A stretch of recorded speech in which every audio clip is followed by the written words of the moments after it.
नमस्कार। Current affairs के इस वीडियो में आप लोगों का स्वागत है। ये एमसीक्यू होंगे, 30 प्रश्न होंगे आपके सामने। और इसके लिए अगर आप पहले से पूर्व तैयारी करना चाहते हैं तो 14 अक्टूबर और 15 अक्टूबर के करंट अफेयर्स का जो वीडियो है उसे आप देखें, तब आप इनमें से अधिकांश प्रश्नों का उत्तर दे पाएंगे, सारे प्रश्नों का ही उत्तर दे पाएंगे। तो चलिए इस प्रैक्टिस सेट को बनाते हैं हम लोग। पहला प्रश्न ये रहा आपके लिए, इस देश का शतरंज खिलाड़ी लड़कों के वर्ग में अंडर 20 विश्व जूनियर रैपिड शतरंज चैंपियन बन गया। किस देश का खिलाड़ी है उसका नाम बताना है। अंडर 20 विश्व जूनियर का चैंपियन बना है और रैपिड शतरंज का चैंपियन बना है। ऑप्शन आपके सामने है, ए भारत, बी रूस, सी चीन, डी अजरबैजान। तो इसका उत्तर होगा भारत।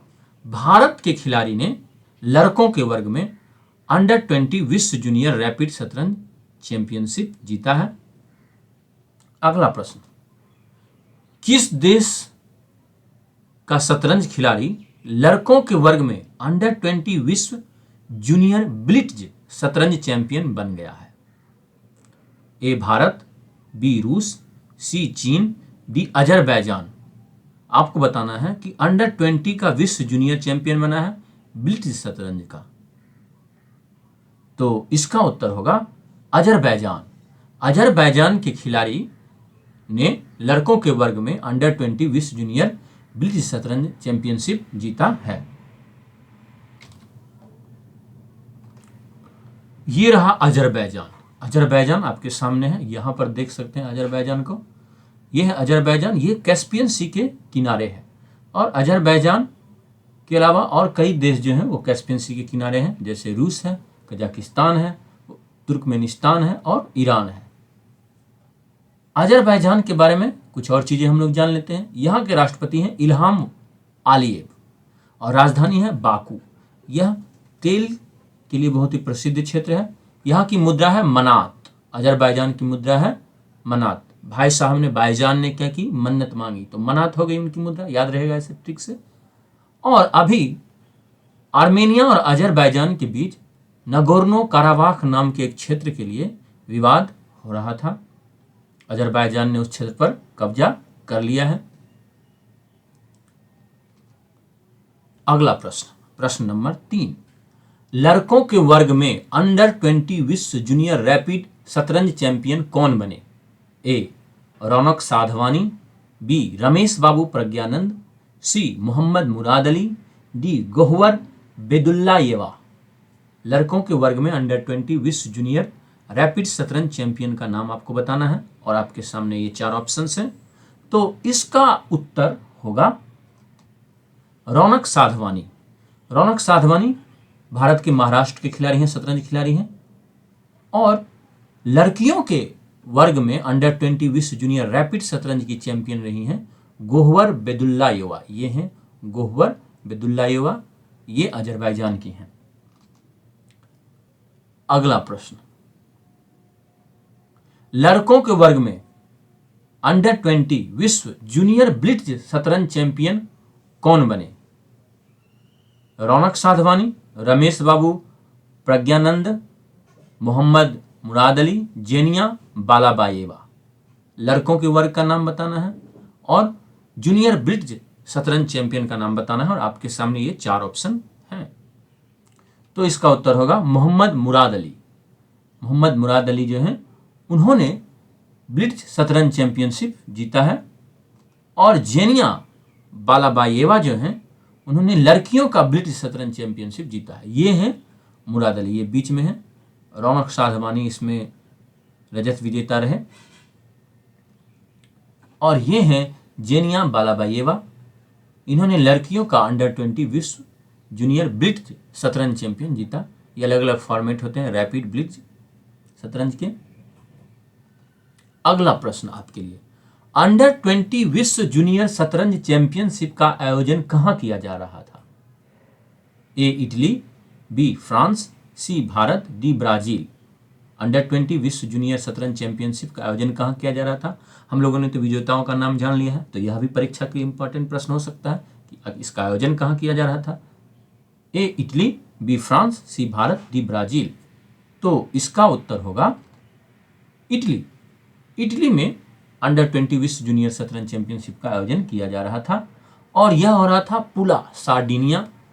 यह सार्डिनिया द्वीप है, इसी में पुला नाम का जगह है, वहीं पर हो रहा था। ये पुला सार्डिनिया में अगर आप याद रखते हैं तो काफ़ी है। इटली में हुआ है यह। और आप देख सकते हैं कि ये है सार्डिनिया और इसके ऊपर है कोर्सिका, ये फ्रांस का हिस्सा है। और नेपोलियन की रोम से अल्बा की यात्रा, है ना, कुछ याद है? सुभाष चंद्र बोस ने गांधी जी की एक यात्रा की तुलना की थी। आपको कमेंट करके बताना है कि वह कौन सी यात्रा थी जिसके बारे में सुभाष चंद्र बोस ने ऐसी तुलना की थी। तो ये है सार्डिनिया और ये है इटली। यहाँ पर है एड्रियाटिक सी, एड्रियाटिक सागर है। और एड्रियाटिक सागर किस किस देश के किनारे हैं? तो कौन कौन से देश इसके किनारे हैं? तो इटली है, स्लोवेनिया है, क्रोएशिया है, बोस्निया हर्जेगोविना है, यहाँ पर थोड़ा सा है, और उसके अलावा है आपको मोंटेनिग्रो और अल्बानिया। यहाँ एड्रियाटिक सी और ये है आयोनियन सी। इसके बाद ही जो है शुरू हो जाता है मेडिटेरेनियन सी। इधर भी मेडिटेरेनियन सी है। और आयोनियन सी को अगर हम लोग देखेंगे तो इटली और ग्रीस के बीच में है आयोनियन सी। और यहाँ पर एक छोटा सा द्वीप है, ये जो छोटा सा द्वीप देख रहे हैं नीचे बाईं ओर, ये माल्टा है, ये माल्टा देश है। और इधर ट्यूनीशिया है। खैर आगे बढ़ते हैं। ये रहा प्रश्न आपके लिए। फिडे अंतर्राष्ट्रीय शतरंज महासंघ का मुख्यालय कहाँ है? ए लौसाने, बी पेरिस, सी सार्डिनिया, डी लंदन।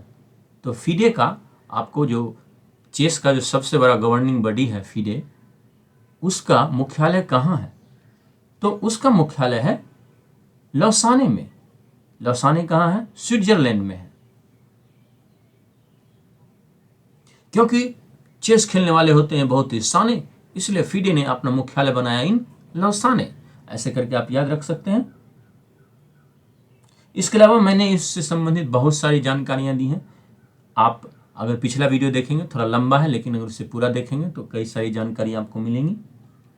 अब अगला प्रश्न, वर्तमान विश्व शतरंज चैंपियन कौन है?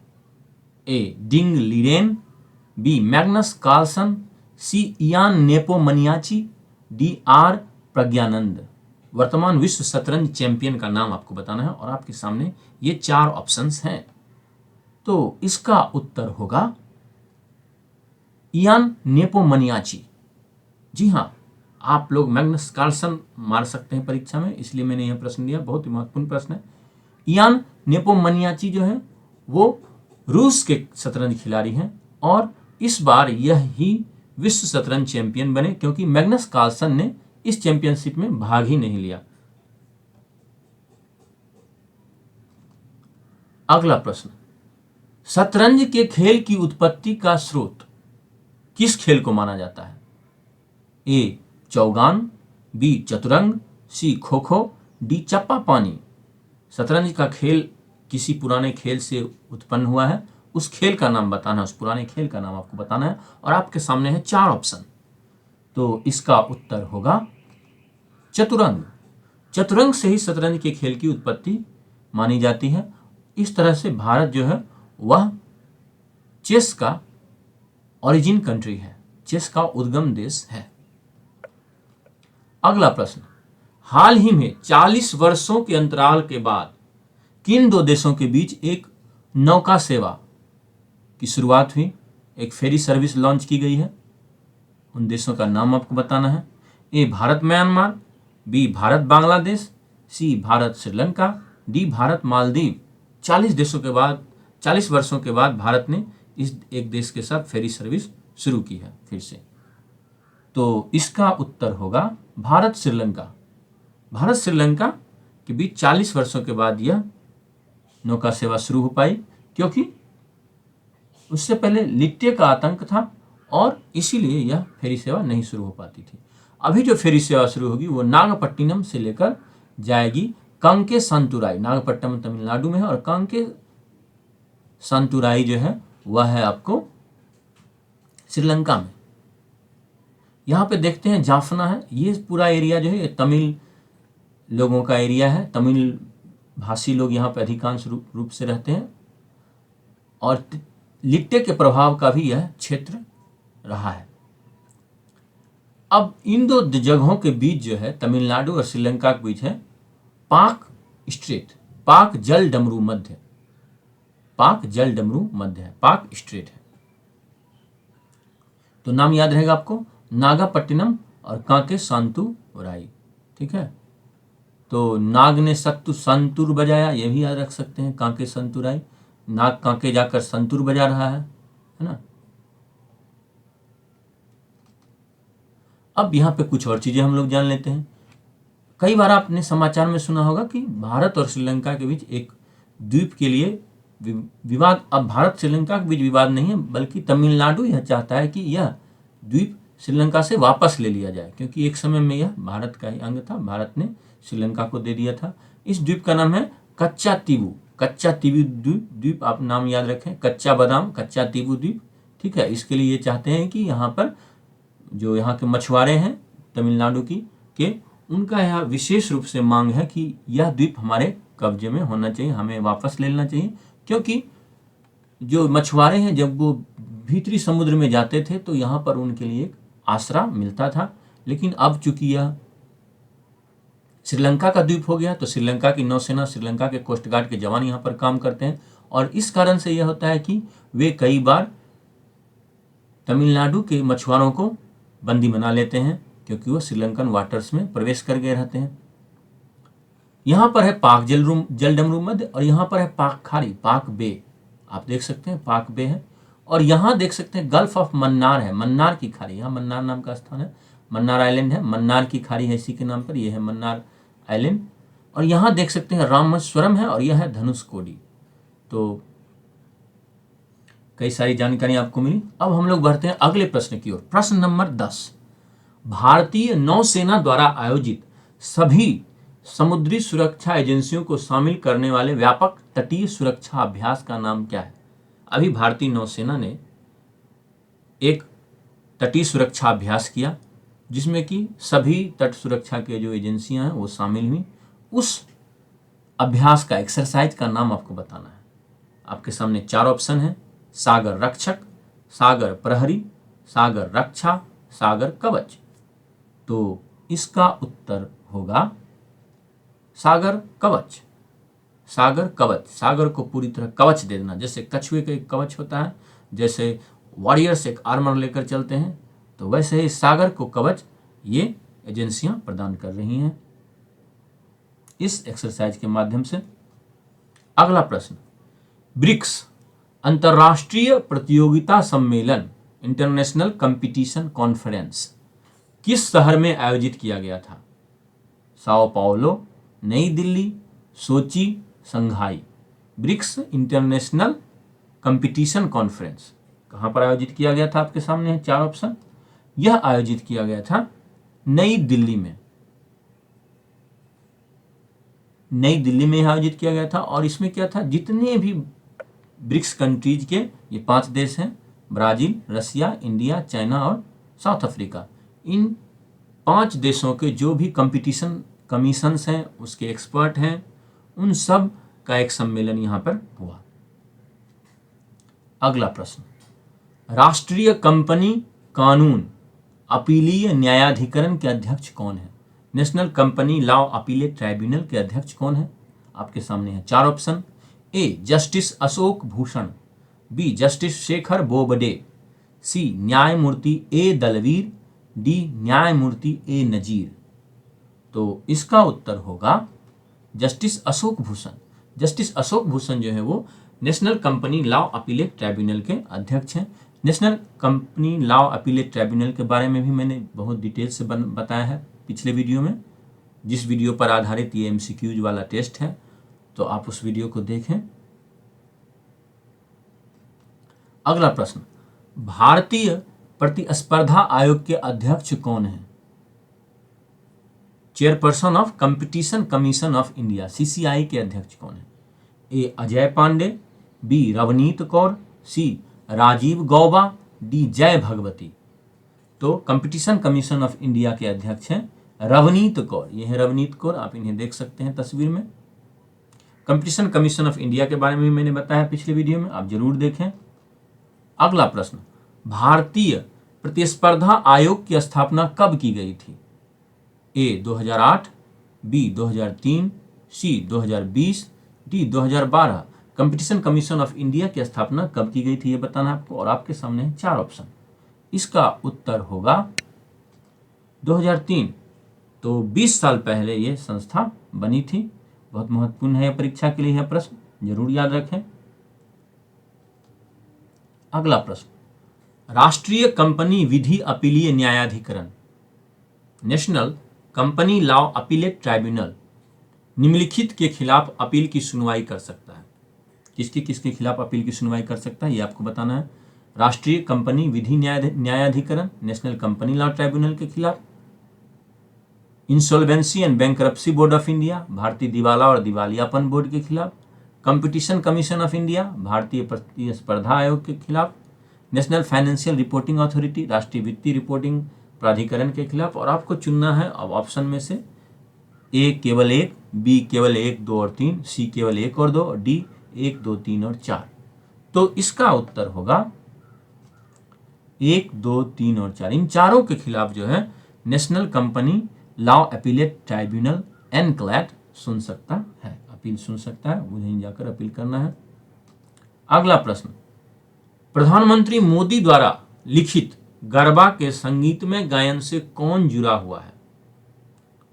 प्रधानमंत्री मोदी ने एक गरबा लिखा है जिसे कि कुछ लोगों ने संगीतबद्ध किया है, आवाज दी है, तो आपको बताना है। आपके सामने है options, A Dhvani Bhanushali, B Sanjay Leela Bhansali, C Tanishk Bagchi, D A और बी, ई ए और सी दोनों। तो इसका उत्तर होगा ए और सी दोनों, ध्वनि भानुशाली और तनिष्क बागची दोनों ने जो है इसको संगीत में पिरोया है और आवाज दी है। अगला प्रश्न, 1 जनवरी 2024 से ब्रिक्स में कितने सदस्य होंगे? अभी हमने ब्रिक्स कंपटीशन कमीशन का जो कॉन्फ्रेंस हुआ था उसको देखा, तो ब्रिक्स बहुत ही महत्वपूर्ण संस्थान है, भारत की दृष्टि से तो बहुत महत्वपूर्ण संस्थान है। उसके बारे में परीक्षा में पूछा जाता रहा है, पूछा जाएगा भी। यह प्रश्न बहुत ही महत्वपूर्ण है, इसे जरूर याद रखेंगे आप कि 1 जनवरी 2024 से ब्रिक्स में कितने सदस्य होंगे? ए 6, बी 8, सी 11, डी 15। तो इसके सदस्य होंगे 11। अभी 5 सदस्य हैं, 6 सदस्य और बढ़ जाएंगे और कुल 11 सदस्य हो जाएंगे। अगला प्रश्न, कौन सा देश ब्रिक्स के नए सदस्यों में शामिल नहीं है? ए सऊदी अरबिया, बी संयुक्त अरब अमीरात, सी अर्जेंटीना, डी इंडोनेशिया। तो इसका उत्तर होगा इंडोनेशिया। इंडोनेशिया ब्रिक्स के नए सदस्यों में शामिल नहीं है। तो ब्रिक्स के जो नए सदस्य हैं उन्हें आप देख सकते हैं, ईरान है, यूनाइटेड अरब एमिरेट्स यूएई है, संयुक्त अरब अमीरात भी जिसे हम लोग कहते हैं, सऊदी अरब है, मिस्र है और इथियोपिया है और अर्जेंटीना है। तो एशिया से 3 देश हैं, मध्य पूर्व से अगर हम लोग देखें तो कई सारे देश हैं, ईरान है, यूएई है, सऊदी अरब है और इजिप्ट है, मिस्र है। एशिया से 3 देश हैं, ईरान, सऊदी अरब और यूएई। अफ्रीका से इथियोपिया और इजिप्ट है, मिस्र है और दक्षिण अमेरिका से अर्जेंटीना है। तो ये याद रहेगा आपको। अब हम लोग आगे बढ़ते हैं। ब्रिक्स द्वारा स्थापित बहुपक्षीय विकास बैंक का नाम क्या है? मल्टीलैटरल डेवलपमेंट बैंक ब्रिक्स ने एक स्थापित किया, उसका नाम आपको बताना है। 4 ऑप्शन है आपके सामने, नया BRICS bank, new growth bank, new development bank, international development bank. कौन सा बैंक ब्रिक्स ने स्थापित किया है आपको बताना है। तो इसका उत्तर होगा new development bank, NDB, new development bank. अगला प्रश्न, ब्रिक्स शब्द किसने गढ़ा था? A Jim Carrey, B Jim O'Neill, C Manmohan Singh, D Arun Jaitley. BRICS शब्द जो है उसको किसी ने गढ़ा था, किसी व्यक्ति ने, आपको नाम बताना है। इसका उत्तर होगा जिम ओनील। जिम ओनील ने ब्रिक्स शब्द को गढ़ा था। वे गोल्डमैन सैक्स के एक अर्थशास्त्री थे। अब ब्रिक्स के बारे में एक थोड़ा सा और मैं बता दूं कि ब्रिक्स का जो न्यू डेवलपमेंट बैंक है उसका मुख्यालय कहाँ है, शंघाई में है। ब्रिक्स पर भी मैंने बहुत डिटेल से बताया है पिछले वीडियो में, आप जरूर देखें उस वीडियो को। अगला प्रश्न, विश्व दृष्टि दिवस कब मनाया जाता है? ए अक्टूबर के हर दूसरे गुरुवार, बी अक्टूबर के हर दूसरे रविवार, सी अक्टूबर के पहले रविवार को, डी सितंबर के अंतिम रविवार को। विश्व दृष्टि दिवस, तो इसका उत्तर होगा अक्टूबर के हर दूसरे गुरुवार को विश्व दृष्टि दिवस मनाया जाता है। याद कैसे रहेगा? तो गांधी जी लगाते थे चश्मा, जन्म हुआ था उनका अक्टूबर को, तो अक्टूबर महीना याद रहेगा। और आंखें जो है क्या है, गुरुतर है, बहुत महत्व की चीज है, नहीं तो गुरुवार को, तो ऐसे याद रहेगा। हर दूसरे 2 अक्टूबर, दूसरा अक्टूबर, दूसरा गुरुवार अक्टूबर का महीना हो गया, दूसरा भी याद हो गया अब 2 अक्टूबर से गांधी जी से। और गुरुवार, गांधी जी तो कईयों के गुरु थे, ठीक है। तो अगला प्रश्न, जागेश्वर मंदिर भारत के किस राज्य में है? ए हिमाचल प्रदेश, बी उत्तराखंड, सी उत्तर प्रदेश, डी मध्य प्रदेश। तो जागेश्वर मंदिर कहां पर है? इसका उत्तर होगा उत्तराखंड। जागेश्वर मंदिर उत्तराखंड में है और उत्तराखंड के अल्मोड़ा जिले में है। और प्रधानमंत्री मोदी जी ने अभी यहाँ पर पार्वती कुंड और जागेश्वर मंदिर दोनों की यात्रा की है और वहां से उन्होंने कैलाश का दिव्य दर्शन किया है। यह एक हेरिटेज साइट है और ASI ने यहाँ पर 125 से अधिक मंदिरों को पता लगाया है, जो कि शिव और पार्वती की यहाँ पर मूर्तियां हैं। इसीलिए इतने अधिक मंदिर हैं यहाँ पर कि इस क्षेत्र को कहा जाता है वैली ऑफ गॉड्स, देवताओं की घाटी, देव घाटी। वैसे उत्तराखंड को देवभूमि भी कहा जाता है। ये मंदिर जो है वो गुप्तोत्तर काल में बने हैं और पूर्व मध्य काल में बने हैं, तो लगभग 2500 साल पुराने ये मंदिर है और इसका निर्माण कराया था कत्यूरी वंश के राजाओं ने। अगला प्रश्न, विश्व स्वास्थ्य शिखर सम्मेलन 2023 वर्ल्ड हेल्थ समिट 2023 का आयोजन कहां किया गया था? ए बर्लिन, बी रोम, सी वियना, डी मुंबई। आपको बताना है वर्ल्ड हेल्थ समिट का जो ऑर्गेनाइज किया गया वो किस जगह पर किया गया, तो इसका उत्तर होगा बर्लिन। अगला प्रश्न, APJ अब्दुल कलाम का जन्म स्थान कौन सा है? ए रामेश्वरम, बी कोचीन, सी चेन्नई, डी मदुरई।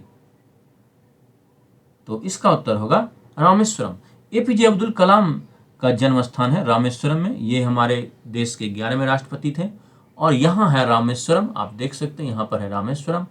और यह कहें तो श्रीलंका से बहुत ही नज़दीक है।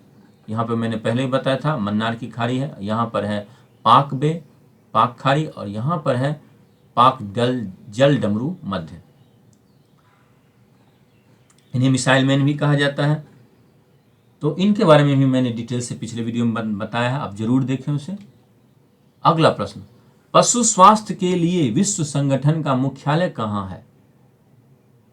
A London, B Berlin, C Paris, D Geneva. पशु स्वास्थ्य के लिए विश्व संगठन world organisation for animal health का हेडक्वार्टर कहाँ है? London, Berlin, Paris, Geneva. कहाँ पर है? तो यह है पेरिस में। इस संस्था का काम है कि पशुओं में होने वाले महामारी को रोकने का प्रयास करना। तो इसके बारे में भी मैंने डिटेल में बताया, आप जरूर पिछला वीडियो देखें।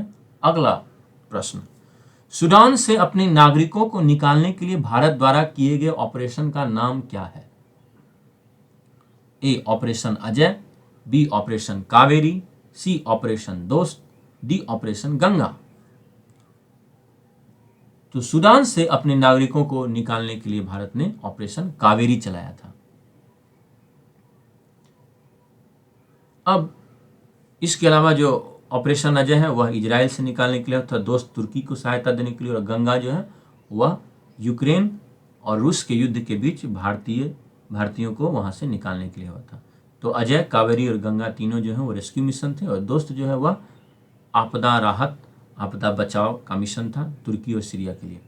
इसके अलावा मैंने और भी कई सारे मिशंस के बारे में, कई सारे ऐसे जो इवैक्यूएशन ऑपरेशंस हुए हैं उनके बारे में बताया है पिछले वीडियो में, आप जरूर देखें। लंबा वीडियो है, लेकिन आप देखें और नोट्स बनाएं, अच्छा फायदा होगा। अगला प्रश्न, रूस यूक्रेन युद्ध के समय अपने नागरिकों को निकालने के लिए भारत द्वारा किए गए ऑपरेशन का नाम क्या है? A operation Ajay, B operation Kaveri, C operation Dost, D operation Ganga. तो इसका उत्तर ऑपरेशन गंगा होगा। अगला प्रश्न, उस जनजाति का नाम बताइए जो भारत से इजराइल में चली गई और जिसे इजराइल की 10 खोई हुई जनजातियों में से एक का वंशज माना जाता है। ए मेनासे, बी बनेई मेनासे, सी भगवान के बच्चे, डी मूसा के बच्चे। 4 ऑप्शन है आपके सामने। एक यहाँ पर भारत में रहती थी, मणिपुर में रहती थी एक ट्राइब जिसे कि लॉस्ट ट्राइब ऑफ इजराइल कहा गया, और उसका क्या नाम है? मेनासे, बने मेनासे, गॉड्स चिल्ड्रेन, मोसेज चिल्ड्रेन। तो इसका उत्तर होगा बनेई मेनासे। रियाल किस देश की मुद्रा है?